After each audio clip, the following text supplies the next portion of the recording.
এই জন্য আমাদের কি আল্লাহ তাআলার কাছে সবচেয়ে বড় শুকরিয়া যে আল্লাহ তাআলা আমাদেরকে সব থেকে দামি জাতি হিসেবে পাঠাইছেন, সবচেয়ে দামি উম্মত হিসেবে পাঠাইছেন, সবচেয়ে দামি নবীর উম্মত হিসেবে পাঠাইছেন।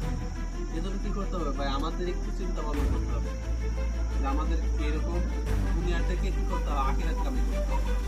এইখানে যে জামাত ইসলাম একটা সংগঠন, ভাই এদের মূল উদ্দেশ্য কি?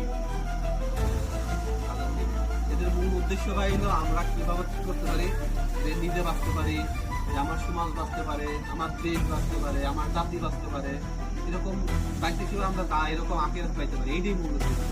কি করতে হবে, আমরা সবাই কি করবো, দাওয়াত দিব। ঠিক আছে, দাওয়াত দিয়ে কি করবো, যে আমাদের ইমানকে বাড়াবো। তাই আমি যে দাওয়াত দিব, এই যে ওই ভাই হৃদায়তের জন্য না, আমি আমার নিজের হৃদায়তের জন্য দাওয়াত দিব। আমি যখন আমার নিজের হৃদায়তের